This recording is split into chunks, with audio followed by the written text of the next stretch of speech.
बिस्मिल्लाहिर्रहमानिर्रहीम। अस्सलाम वालेकुम नाज़रीन, मैं अहमद फ़वाद हूँ। आप यूट्यूब चैनल देख रहे हैं। नाज़रीन, आज तारीख़ है 1 दिसंबर और दिन है इतवार का। बड़ी इंपॉर्टेंट डिटेल्स आज की व्लॉग में आपके साथ शेयर करनी है। पहला तो ये कि आलमी तहकीकाती इदारे मुतहरिक हो चुके हैं और कुछ होश रुबा इंकशाफात पर मबनी रिपोर्ट्स सामने आ गई हैं और इन रिपोर्ट्स ने हुकूमत की नींदें उड़ा दी हैं। जो सानहा ये छुपाना चाह रहे थे वो छुपाए नहीं छुप रहा है। आलमी सतह पर कुछ जो तहकीकात है और मुसलसल 26 के बाद जो मॉनिटरिंग है वो की जा रही है। यहाँ तक कि कुछ आलमी जो लीडर्स हैं उनकी जानिब से भी आज़ाद और शफाफ तहकीकात का मुतालबा, और वो भी आलमी इदारों, आलमी जो ह्यूमन राइट्स के इदारे हैं इनसे किया जा रहा है। शहबाज और मोहसिन नकवी इन दोनों के इस्तीफ़े और ट्रायल का मुतालबा भी सामने आ गया है। कुछ एक्सक्लूसिव तफसीलात इस वाले से आपके साथ शेयर करनी है। साथ ही साथ नाजरीन, सबसे बड़ा सवाल, पहले तो ये मान ही नहीं रहे थे ना हुकूमत कि कोई गोली चली है या कोई लाशें गिरी हैं।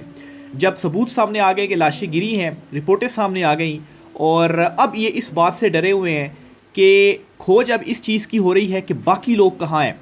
ये तो जो लोग सामने आ गए ज़ख्मी या जिन लोगों की जो शहीद हुए वो सामने तो आ गए, लेकिन बहुत सारे ऐसे लोग हैं जिनको गोलियां लगी। और रिपोर्ट्स में ये जो इंडिपेंडेंट उर्दू की रिपोर्ट आई है, आपने भी पढ़ी होगी, उसको मैंने भी कल शेयर किया था आपके साथ, जिसमें कहा गया कि डॉक्टर्स कह रहे हैं जी कि हमारे पास पुलिस वाले लेकर आए थे और ज़ख्मियों की हमने पट्टी वगैरह उनका इलाज हमने किया, और जो डेड बॉडीज़ थी वो तो फिर डेड बॉडीज़ थी, तो वही लेकर आए और वही वापस ले गए। तो अब इस चीज़ की खोज लगाई जा रही है कि ये बाकी लोग कहाँ पर हैं। वो अब सैकड़ों की तादाद में है या हज़ारों की तादाद में, वो सारे कहाँ गए, वो लापता हैं। क्या वो भी शहीद हो गए हैं या उनमें से कुछ शहीद हो गए हैं या ज़्यादातर ज़ख्मी हैं। इस चीज़ ने हुकूमत की इस वक्त नींदें भी उड़ाई हुई हैं। इस चीज़ का खोज लगाया जा रहा है। कुछ एक्सक्लूसिव तफसीलात इस वाले से भी आपके साथ शेयर करनी है। आगे बढ़ने से पहले अगर आपने चैनल को सब्सक्राइब नहीं किया तो आपसे गुजारिश है कि चैनल को सब्सक्राइब कर लें। वीडियो अच्छी लगे तो इसे लाइक कीजिएगा और इसे दोस्तों के साथ शेयर भी ज़रूर कीजिएगा। सबसे पहले तो जी आपको एक बड़ी खबर देता चलूँ कि तहकीकाती जो इदारे हैं मुख्तलिफ, ख़ास तौर पर मीडिया के, उन्होंने तहकीकात का आगाज़ किया और बहुत सारे इदारों ने कुछ ऐसी होश रुबा इंकशाफात पर मबनी रिपोर्ट्स भी जारी कर दी हैं जिसने ना सिर्फ होश उड़ा दिए इस हुकूमत के, बल्कि नींदें भी उड़ा कर रख दी हैं। क्योंकि आलमी सतह पर मुसलसल जो दबाव है वो इस मौजूदा चुनतखब हुकूमत पर बढ़ता जा रहा है, और अंदर से भी शहबाज और नकवी के इस्तीफ़े और ट्रायल का जो मुतालबा है मुसलसल जो ज़ोर पकड़ता जा रहा है। सबसे पहले तो BBC की रिपोर्ट, क्योंकि जो लोकल पाकिस्तानी मीडिया है इसको तो इन्होंने दबाया हुआ है, सेठों को जो है वो इश्तेहारात देते हैं, पैसे देते हैं, क्या करते हैं ना जाने, लेकिन पाकिस्तानी मीडिया के ऊपर तो बैन है, कुछ भी नहीं दिखाया जा रहा। और ये मुसलसल हुकूमत झूठे दावे करती है कि ये सबूत लाएँ, वो ताताड़ है ना।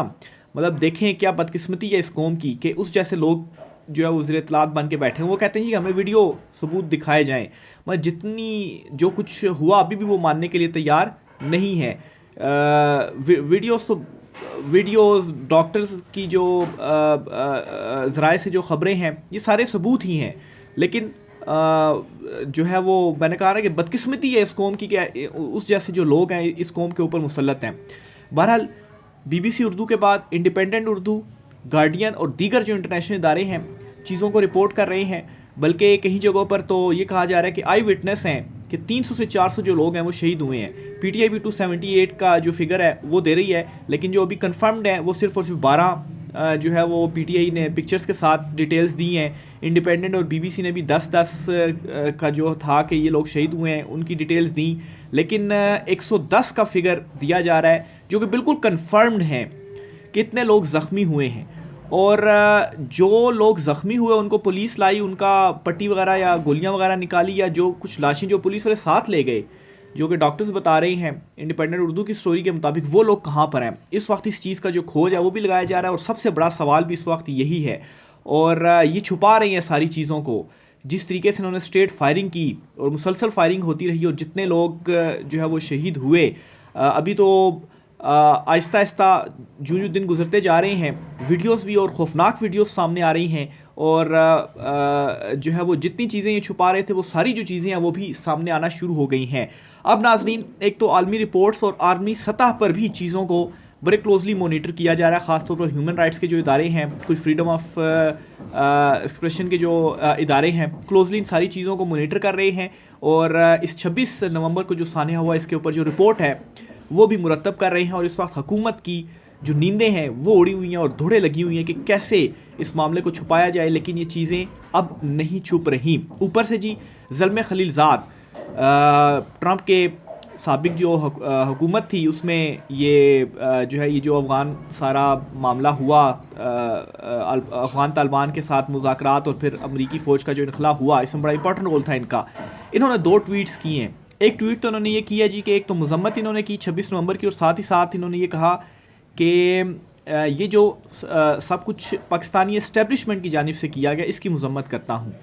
तो वो तो सीधा सीधा एस्टेब्लिशमेंट का जो नाम है वो ले रहे हैं, और इससे पहले शहबाज शरीफ भी ये कह चुकी हैं कि ये जो कुछ 26 नवंबर को हुआ इसमें हमें आर्मी चीफ़ और एजेंसी की जो मुआवनत और मदद थी उनकी मदद से हमने ये चीज़ें की। तो इस चीज़ को भी देखा जाना चाहिए। शहबाज शरीफ ये जो बयान है वो दे रहे हैं।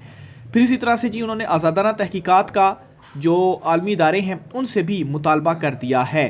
तो इंटरनेशनल लेवल के ऊपर ये प्रेशर जो है वो मुसलसल बढ़ता जा रहा है। फिर इंटरनली भी जो दबाव है वो मुसलसल बढ़ता जा रहा है। वकला जो बरादरी है, वैसे तो बहुत सारी आवाज़ें दब चुकी हैं लेकिन कुछ आवाज़ें अभी भी हैं। वकला ने मुतालबा कर दिया है शहबाज शरीफ और मोहसिन नकवी से इस्तीफ़े का, और साथ ही साथ ये कहा है जी कि इनका अदालत में जो ट्रायल है वो चलना चाहिए, मुतालबा किया, और तहकीकात का जो मुतालबा है वो इन्होंने कर दिया है। और मुसलसल ये जो मुतालबात हैं आहिस्ता आहिस्ता सामने आ रहे हैं, और जो चीज़ें हैं वो सामने आ रही हैं। इवन कि PTI ने तो अब अपना एक नंबर भी दे दिया है कि अगर आपके पास कोई फुटेज, कोई तस्वीर, कुछ भी है तो आप इस नंबर के ऊपर हमें व्हाट्सएप करें। डेटा सारा मुरतब किया जा रहा है और इससे आलमी सतह पर भरपूर उजागर भी किया जाएगा। ऑलरेडी ओवरसीज़ पाकिस्तानी जो हैं ये चीज़ें कन्वे कर रहे हैं। तो ये जो नाहक और बेगुनाहों का खून बहाया गया ये ज़ाया नहीं जाएगा। इसका जो हिसाब है जिन लोगों ने ये किया उनको देना ही देना पड़ेगा। इस वजह से ये इस वक्त घबराए भी हुए हैं। दूसरे नंबर पर जी, और सबसे इम्पॉर्टेंट चीज़ कि बाकी लोग कहाँ पर हैं, इस सवाल से भी ये घबराए हुए हैं इस वक्त। मोहम्मद ज़ुबैर साहब हैं, उन्होंने एक बयान दिया है। इमरान खान साहब से ये सारे क्यों डरे हुए हैं, इस बयान के अंदर आपको क्लियर जो है वो पता चल जाएगा कि इमरान खान साहब से क्यों डरे हुए हैं। PTI को क्रश करके आप पाकिस्तान को क्रश करेंगे। PTI महाजरों में भी इतनी ही मकबूल है जितनी पख्तूनों में, जितनी पंजाबियों में, जितनी बलोचों में। 80% पढ़ी लिखी अर्बन मिडिल क्लास सपोर्ट करती है इमरान खान साहब को। ये बात मैं शुरू दिन से आपको बता रहा हूँ कि इमरान खान साहब वो वाहिद लीडर हैं इस वक्त, और ये सहूलत सिर्फ इमरान खान साहब के पास ही है कि बलूचिस्तान में उनकी सपोर्ट है, सिंध में इमरान खान साहब की सपोर्ट है, KP में इमरान खान साहब की सपोर्ट है, पंजाब में इमरान खान साहब की सपोर्ट है, GB में इमरान खान साहब की सपोर्ट है, आज़ाद कश्मीर में इमरान खान साहब की सपोर्ट है। तो इमरान खान साहब वो वाहिद लीडर हैं पूरे मुल्क में, और हर तबके के लोग, इवन के अगर मजहबी एलिमेंट देखा जाए तो हर फ़िरके के लोग इमरान खान साहब को सपोर्ट कर रहे हैं। लेकिन दूसरी तरफ आप दूसरी जमातों को देखें, नून लीग, अगर आप माजी भी उठा के देख लें, अब तो बिल्कुल ही ख़त्म हो चुकी है ना। नून लीग को सपोर्ट हमेशा कहाँ से रही है, वो पंजाब से हासिल रही है। इसके अलावा वो किसी दूसरे सूबे से उनके पास सपोर्ट नहीं रही। पीपल्स पार्टी हमेशा सिंध में रही है। KP में जो है वो ANP मौलाना, और इसी तरह से बलूचिस्तान में भी मौलाना वगैरह। तो ये सारी जमातें इस वजह से भी इमरान खान साहब से डरी हुई हैं कि इमरान खान जो है, अच्छा ये चीज़ भी सबको मालूम है कि जब भी आज़ाद शफाफ इलेक्शन होंगे, इमरान खान आया तो इसने तो एक सीट भी हमें नहीं जीतने देनी। तो इनको इस वक्त अपनी बका का भी खैर मसला पड़ा हुआ। ये सारा कुछ मैंडेट चोरी, फॉर्म 47, PDM हुकूमत, सारा कुछ इसी वजह से इन्होंने किया। लेकिन मसला फिर ये है कि इनसे डिलीवर भी नहीं हो पा रहा। पेट्रोलियम मसनूआत की कीमतें आज 3 रुपये और 72 पैसे, हाई स्पीड डीजल की कीमत जो है वो 3 रुपये 29 पैसे फ़ी लीटर इजाफा कर दिया गया है। आलमी मंडी में कीमतें कम हो रही हैं और ये लोग मुसलसल कीमतों में इजाफा करते जा रहे हैं। तो ये नालायक और नाअहल हुकूमत है, और इस वक्त ताकतवरों को भी ये मालूम हो चुका है। और जो माजी में वो करते आए हैं कि ताकत से क्रश कर दो, और फिर उसके बाद आवाम भी साथ देती रही है। लेकिन इस मरतबा मसला ये पड़ गया है कि पंजाब हो या दीगर सूबे हों, यहाँ से भी सपोर्ट नहीं मिल रही, और सारी सपोर्ट इस वक्त किसके पास है, इमरान खान साहब के पास है। तो इंटरनली एक तो आवाज़ें भी उठ रही हैं, और आवाम तो वैसे ही खड़ी हुई है, डटी हुई है इमरान खान साहब के साथ। तो इस वक्त जी इंटरनली ये जो प्रेशर है वो भी बढ़ता जा रहा है। और मोहम्मद ज़ुबैर नून लीग के बड़े इंपॉर्टेंट रहनुमा, उनकी जानिब से भी अब ये बात की जो तस्दीक है वो कर दी गई है। जुनैद सलीम साहब हैं, उन्होंने एक पैगाम दिया। जुनैद सलीम साहब भी सीनियर साफ़ी हैं। वो क्या लिखते हैं, डर है कि कल कलां रियासत पर बुरा वक्त आया तो यही नौजवान जिन पर ताकत का अंधाधुंध इस्तेमाल किया गया है, कहीं रियासत की बेबसी का तमाशा ना देखने लगे। जो बीज बोए जा रहे हैं इसका फल बहुत कड़वा और तल्ख है। ये बड़ी खौफनाक बात इन्होंने कह दी है और मैं समझता हूँ कि हकीकत पर मबनी ही है। रियासत किससे है? रियासत अवाम से है। अवाम है तो रियासत है, अवाम नहीं है तो फिर रियासत कहाँ से आई? और रियासत जो है वो अवाम मुखालिफ नहीं हो सकती है। लेकिन जो कुछ किया गया, आप एक तो अवाम को अपने मुखालिफ कर चुके हैं, इस वक्त नफरतें हैं लोगों के दिलों में। अब मसला ये पड़ गया है और सूरत हाल इस तरफ जा रही है कि कल कला अगर रियासत के ऊपर जो है वो बुरा वक्त आया तो ये जो नौजवान है, ये अवाम है, ये फिर आपके साथ खड़े नहीं होंगे। और अवाम अगर रियासत के साथ खड़ी ना हो तो रियासतें फिर गिर जाया करती हैं, जितनी मर्जी ताकतवर हो। तो अब इस तरफ सूरत हाल, और ये खौफनाक सूरत हाल है, जिस तरह जो चीज़ें हैं वो जाने लग पड़ी हैं।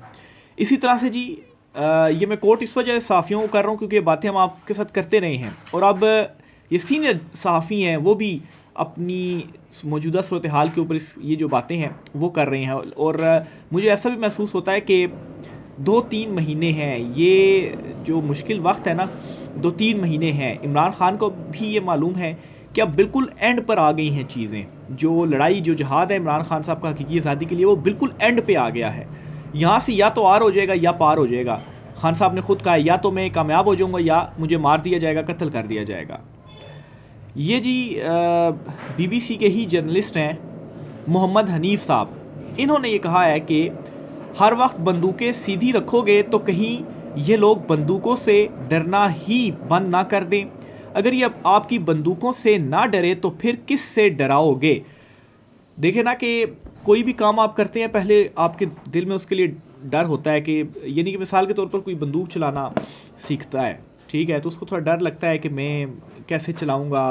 लेकिन एक मरतबा जब वो प्रैक्टिस करता है, उस चीज़ को कर देता है, तो फिर वो डर ख़त्म हो जाता है, फिर वो आसानी से चलाता है। तो अभी जो कुछ किया जा रहा है ना, ख़ास तौर पर जो कुछ 26 तारीख को किया गया और फिर उसके बाद अली अमीन गंडापुर ने जो कहा है जी कि हम भी फिर बंदूकें लेकर आएंगे, फिर हम भी गोली का जो बदला है वो गोली से ही देंगे, तो ये बहुत ख़तरनाक हद तक जो सूरत हाल है वो जा रही है।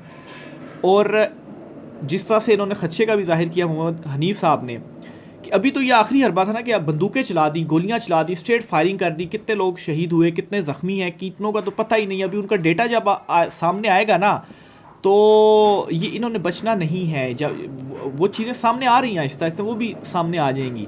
अभी तो ठीक है PTI फिगर दे रही है, सहाफ़ी भी बहुत सारी बातें कर रहे हैं, लेकिन कुछ कंफर्म नहीं है, तो चीज़ें सामने आ जाएंगी। आखिर ये सवाल तो है ना, वो बाकी सारे लोग किधर हैं? हज़ारों की तादाद में, सैकड़ों की तादाद में, कितनी तादाद में वो सारे लोग कहाँ हैं जो ज़ख्मी थे या जो शहीद हो गए हैं? वो कहाँ पर हैं? मुख्तलिफ सवालात हो रहे हैं। तो बंदूकें भी चला कर देख ली गई। तो कल को जब जिसा अली अमीन गंडापुर ने ऐलान भी किया, तो बंदूकों से भी अगर ना डरे तो फिर आपके पास क्या ऑप्शन है? क्या फिर कोई बम चलाएंगे आप? फिर ये करेंगे आप? तो नहीं कुचल सकते हैं आप अक्सरियत को। अच्छा, फिर जी आखिर में जो रेंजर्स का एक वाक़या हुआ था, जब PTI अपना एहतजाज लेकर आ रही थी तो रेंजर्स को गाड़ी से कुचलने का एक वाक़या हुआ था और उसका जो है वो उस टाइम कहा गया जी कि ये PTI के लोगों ने किया और उस चीज़ को बुनियाद बनाकर भी एक बयानिया भी फैलाया गया कि जी अब हम ऑपरेशन करेंगे और ये करेंगे। लेकिन उसकी हकीकत भी सामने आई, उसकी मज़ीद डिटेल सामने आई हैं और ये एजाज़ सैयद साहब हैं, इन्होंने ये साफ़ी हैं, इन्होंने ये डिटेल्स जो हैं वो दी और ये कहते हैं कि रेंजर्स एहलकार जिस हादसे में जाबाहक हुए वो गाड़ी साबिक ब्यूरोक्रेट ज़फ़ीर अब्बासी का पोता हाशिम ड्राइव कर रहा था, जिसका PTI से कोई ताल्लुक़ नहीं और ये शाहिद खाकान अब्बासी के अजीज़ हैं। तो वो जो हादसा हुआ था वो किसकी गाड़ी से हुआ था, ये एजाज़ सैयद ने अपनी जो स्टोरी है इसमें बता दिया है। तो ये एक बयानिया बनाने की उस वक्त कोशिश की गई कि देखें जी इन्होंने तो ये कर दिया, अब हम क्रश करेंगे और हम ये करेंगे और हम वो करेंगे।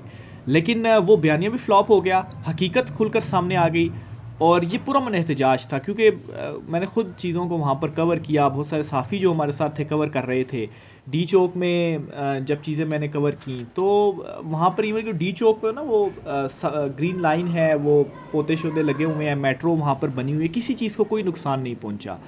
लेकिन जब फायरिंग हुई तो जो पीटीआई के लोग थे ना, उनकी गाड़ियों पता नहीं दर्जनों बुलेट्स जो हैं वो लगी हुई हैं। फुटेज सामने आ गई हैं। इवन कि ये भी कहा जा रहा है कि जब वो गाड़ियों को सारा ऑपरेशन करने के बाद इस्लामाबाद वहाँ पर ले जाया गया, उधर से क्लियर किया गया, तो उन गाड़ियों के अंदर भी जो है वो खून था। यानी कि इसका मतलब ये हुआ कि वहाँ पर अंदर लोग बैठे हुए थे और वो ज़ख्मी हो गए या शहीद हो गए या वो चले गए या वो कहाँ पर है, कोई उनका आता पता नहीं है। तो इस वक्त जी नींदें भी उड़ी हुई हैं और दौड़ें भी लगी हुई हैं। इंटरनेशनल लेवल पर जो इसका रद्द-ए-अमल आ रहा है, और ये जो सवाल है कि बाकी लोग कहाँ पर हैं, ये इनको चैन से सोने नहीं दे रहा। राय का इज़हार कीजिएगा। आज की व्लॉग से इतना ही, इजाज़त दीजिए। अल्लाह हाफ़िज़।